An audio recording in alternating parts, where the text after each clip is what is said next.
Hello, and welcome back to Coin Lady channel. The library has declared that they would be appealing the summary judgment verdict, which was a huge blow for them in court against the SEC. Is that one you just said bad? To look at how things turned out for Ripple after making that choice and being saddled with the consequences would make anyone detest life. I wish them well in their endeavor.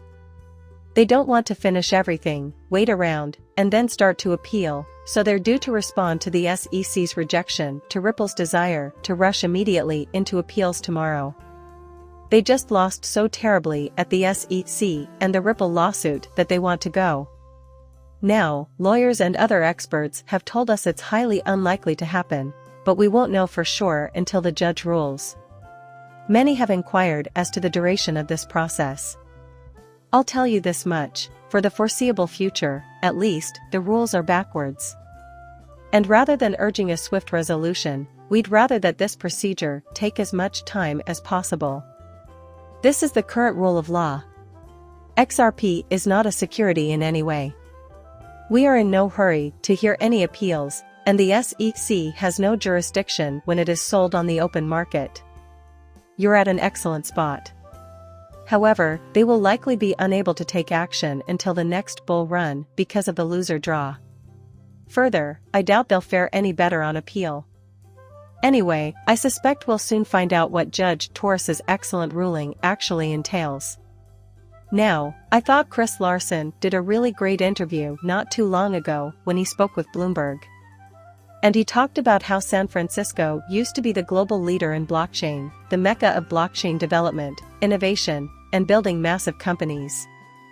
However, due to bad policy decisions, or lack thereof, really, by the Biden administration, the hostile, approach to this space, San Francisco has essentially ceded its leadership position to Dubai, Singapore, and other global financial hubs where we found quite a bit behind.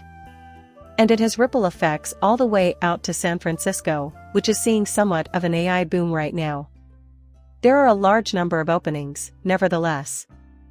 And if these major corporations had been located in that city, and if this area had been let to continue developing in a lawful fashion, they might have severely hampered that. Artificial intelligence and the blockchain would both flourish. I don't understand why you'd want to give that up. Chris also explained the decision and the replications, saying, the SEC, they lost on everything, meaning that the agency failed to win on every issue that was crucial to it and that would have given it control and power over the trading of cryptocurrencies. So, you can see why I'm making an immediate plea. The top-level programmer gathering was held today. So far, I've just seen a portion of the video. But there was a clip of David Schwartz where they were talking about how, other than Bitcoin, XRP is the only digital asset with regulatory clarity in the United States, which is a big deal and irritates a lot of people who then wonder, well, why don't we see XRP jumping up maybe to the number 2 slot? One thing you have to understand is that cryptocurrencies are still highly volatile. There are also fewer potential investors for high-risk ventures. It's going to be a new world when we enter our growing phase. But the facts are the facts. And additionally, even though that is the law of the land now, you have to put in some risk, at least, because there is an appeal on the table, and the SEC might hypothetically take this to the next round and have a victory or a partial victory. Large investors will likely be wary of that. But next time, you won't be fooled, XRP trading has returned, and all your main exchanges are operating at full capacity. It's still not ideal, but it's a lot better than it was before, and many of your institutions can now invest where they couldn't previously because the SEC considered the investment to be in illegal securities. And XRP is doing well currently. While this judgment gives us insight into how courts view this asset and the current events, it does not apply universally to cryptocurrencies. There's a lot of danger in the world, but that's the nature of the game we play. But you have to be excited about the future of XRP. Now that I'm back on Twitter, I can finally find out what people think by doing these polls. And I just ran a really cool one. My journey diverged from my expectations. I asked whether or not the ability to create smart contracts using the XRP ledger's hooks would be the functionality to be added to the mainnet first. What about multi-level marketing instead? I thought for sure that people would go with hooks because everyone wants dApps and everyone likes interesting applications, and it stands to reason that hooks would be at the forefront of this movement. In my opinion, AMs are able to integrate more smoothly. Despite widespread consensus that the XRP ledger's features outweigh any potential drawbacks, just 28% of respondents considered which hooks, if any, could be preferable to the other 72.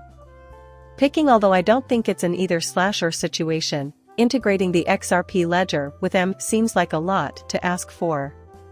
However, I believe that these are substantial undertakings that will place considerable strain on the network.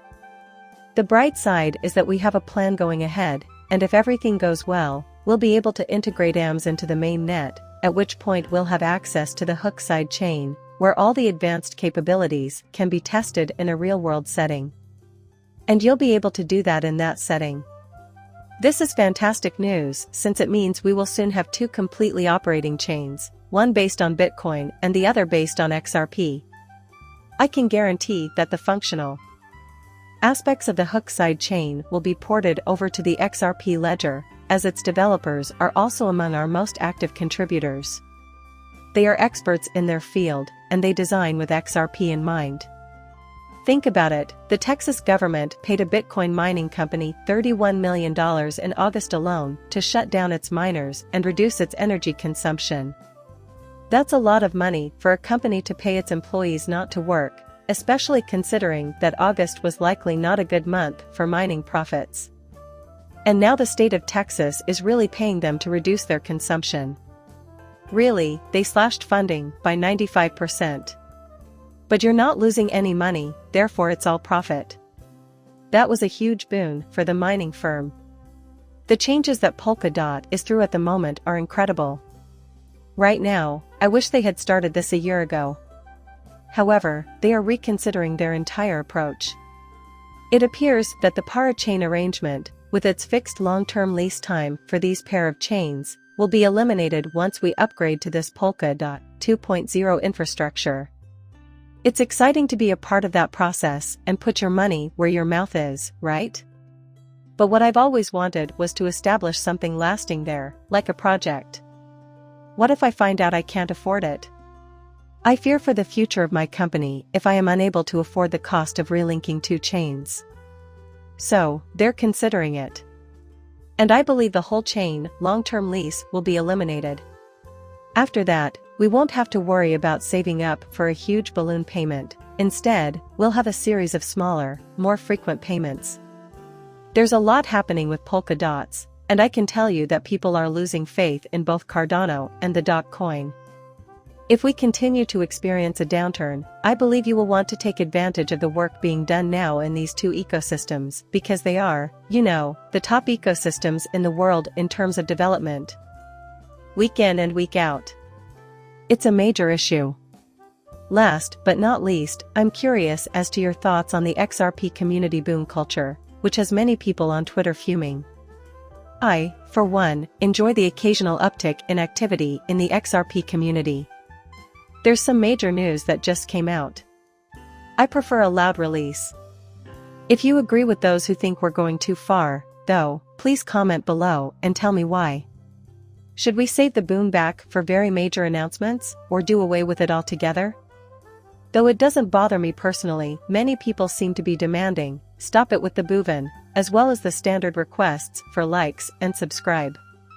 See you later, bye.